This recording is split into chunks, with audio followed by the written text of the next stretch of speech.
আসসালামু আলাইকুম everyone, welcome back to my channel. কেমন আছেন সবাই? আশা করি ভালো আছেন। আজকের ভিডিওতে আমরা এমএসআই এর একটা ল্যাপটপ নিয়ে কথা বলবো। এমএসআই এর গেমিং ল্যাপটপ। এই ল্যাপটপটার মডেল হচ্ছে MSI Sword 15 A12 UC। White কালারের টোটালি গেমিং ভাইবের এই ল্যাপটপটা প্লাস্টিক বিল্ডের। এর থিকনেস হচ্ছে 1 ইঞ্চের কাছাকাছি এবং এর ওয়েট হচ্ছে 2.3 কিলোগ্রাম। গেমিং ল্যাপটপের ওয়েট এবং থিকনেস একটু বেশিই থাকে, যেটা স্বাভাবিক একটা বিষয়। এই ল্যাপটপটার কিবোর্ড পার্ট এবং লিড পার্ট দুইটাই হোয়াইট কালারের, জাস্ট ব্যাক পার্টটা হচ্ছে ব্ল্যাক। এই ল্যাপটপটাতে 15.6 ইঞ্চের full HD IPS anti glare display পেয়ে যাচ্ছেন, আর এর রিফ্রেশ রেট হচ্ছে 144 হার্জ। গেমিংয়ের ক্ষেত্রে হাই রিফ্রেশ রেটের ডিসপ্লে থাকলে গেমিং এক্সপিরিয়েন্স খুব ভালো হয়। এই ডিসপ্লেটার ম্যাক্সিমাম ব্রাইটনেস হচ্ছে 250 নিটস, মোটামুটি ব্রাইট বলা যায়। গেমিং ল্যাপটপের ক্ষেত্রে কালার অ্যাকুরেসি খুব বেশি ম্যাটার করে না, তারপরে ল্যাপটপটা মোটামুটি পাঞ্চি কালার শো করে। এই ল্যাপটপটার ডিসপ্লের হিঞ্জ মেকানিজম খুব একটা ভালো না, হালকা বাতাসে কিংবা হালকা নাড়াচাড়াতে এর ডিসপ্লেটা খুব বেশি দুলতে থাকে। কিবোর্ড হিসাবে এই ল্যাপটপে ব্যাকলিট কিবোর্ড পেয়ে যাচ্ছেন। কিবোর্ডের ব্যাকলিটটা হচ্ছে ব্লু কালারের।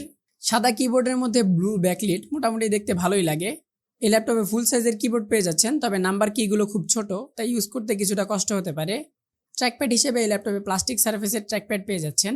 এর নিচের দিকে হিডেন বাটন দেওয়া আছে, উইন্ডোজের জেস্টার সাপোর্ট করে, তবে ট্র্যাকপ্যাডের সাইজটা কিছুটা ছোট মনে হয়েছে আমার কাছে। স্পিকার হিসেবে এই ল্যাপটপে স্টিরিও স্পিকার পেয়ে যাচ্ছেন, তবে স্পিকারের কোয়ালিটি খুব বেশি ভালো না। ল্যাপটপটা যখন হাই পারফরমেন্সে হাই লোডে থাকে, এর ফ্যানগুলো যখন ঘুরতে থাকে তখন ফ্যানের নয়েজের কারণে স্পিকারের সাউন্ড পাওয়া যায় না বললেই চলে। তবে গেমিং ল্যাপটপ হিসেবে এটা কমন ইস্যু বলতে পারেন, গেমিং ল্যাপটপের স্পিকার খুব বেশি ভালো হয় না। ক্যামেরা হিসেবে এই ল্যাপটপে 720 পিক্সেলের এইচডি ক্যামেরা পেয়ে যাচ্ছেন। ক্যামেরার কোয়ালিটি একদম এভারেজ বলতে হবে। আর ডুয়েলারে মাইক্রোফোন পেয়ে যাচ্ছেন, মাইক্রোফোনের কোয়ালিটিও এভারেজ। অপারেটিং সিস্টেম হিসেবে এই ল্যাপটপে উইন্ডোজ 11 হোম পাচ্ছেন। পোর্ট সিলেকশনের কথা বলতে গেলে মোটামুটি ভালো রকম পোর্ট সিলেকশন পেয়ে যাচ্ছেন। এর ডান দিকে প্রথমে পেয়ে যাবেন RJ45 ethernet port, HDMI port, type C port, USB type A port এবং হেডফোন মাইক্রোফোন কম্বো জ্যাক। আর বাম দিকে পেয়ে যাচ্ছেন প্রথমে ডিসি ইন পোর্ট, এরপর আছে দুইটা USB টাইপ A পোর্ট। এখন আসেন গেমিং ল্যাপটপের যে মূল বিষয় পারফরমেন্স, এ নিয়ে একটু কথা বলি। তবে তার আগে এর কনফিগারেশন সম্পর্কে একটু ধারণা দিয়ে নেই। এই ল্যাপটপটাতে 12 জেনারেশনের Core i5 এর প্রসেসর পাচ্ছেন। এই প্রসেসরের মডেল হচ্ছে 12450H। এটা 8 সিরিজের একটি প্রসেসর। এটা 8 কোর 12 থ্রেডের একটি প্রসেসর। এর 8 কোরের মধ্যে 4টা হচ্ছে পি কোর এবং 4টা ই কোর। এর বেস ক্লক হচ্ছে 2.50 গিগাহার্জ, বুস্ট ক্লক হচ্ছে 4.40 গিগাহার্জ। এর L1 ক্যাশ হচ্ছে 704 KB, L2 ক্যাশ হচ্ছে 7 MB এবং L3 ক্যাশ হচ্ছে 12 MB। র্যাম বা মেমোরি হিসেবে এই ল্যাপটপে 8GB DDR4 এর র্যাম পাচ্ছেন। এটা 3200 মেগাহার্জের র্যাম। র্যামের স্লট আছে দুইটা, চাইলে আপডেট করে নিতে পারবেন। ম্যাক্সিমাম 64GB পর্যন্ত র্যাম সাপোর্ট করবে। ডিস্ক বা স্টোরেজ হিসেবে এটাতে 512GB NVMe SSD পাচ্ছেন, চাইলে এটাও আপডেট করে নিতে পারবেন। SSDর পাশাপাশি এই ল্যাপটপে হার্ড ডিস্ক ইউজ করার সুযোগ আছে। কানেক্টিভিটি হিসাবে এই ল্যাপটপে Wi-Fi 6 পাচ্ছেন, RJ45 ইথারনেট পোর্ট আছে এবং ব্লুটুথ 5.2 পেয়ে যাচ্ছেন। গ্রাফিক্স হিসেবে এই ল্যাপটপে শেয়ার গ্রাফিক্স পাচ্ছেন ইন্টেল UHD গ্রাফিক্সের, এবং ডেডিকেটেড গ্রাফিক্স হিসেবে থাকছে NVIDIA GeForce RTX 3050 laptop GPU। এটা 4GB GDDR6 এর GPU। অন পেপার এই ল্যাপটপটা মোটামুটি পাওয়ারফুল একটা ল্যাপটপ। এর পারফরমেন্স সম্পর্কে ধারণা নেওয়ার জন্য আমরা প্রথমে বেঞ্চমার্ক করি। আমরা প্রথমে বেঞ্চমার্ক করেছি সিনেবেঞ্চ R23-তে। সিনেবেঞ্চ R23 এর ক্ষেত্রে মাল্টিকোর স্কোর পেয়েছি 8790 এবং সিঙ্গেল কোর স্কোর পেয়েছি 1647। এরপর আমরা বেঞ্চমার্ক করি Geekbench 6-এ। Geekbench 6 এর ক্ষেত্রে আমরা স্কোর পেয়েছি সিঙ্গেল কোরের ক্ষেত্রে 2188 এবং মাল্টিকোরের ক্ষেত্রে 6665। এরপর আমরা Geekbench 6-এ জিপিইউ টেস্ট করি। জিপিইউ টেস্টের ক্ষেত্রে আমরা স্কোর পেয়েছি 55-89।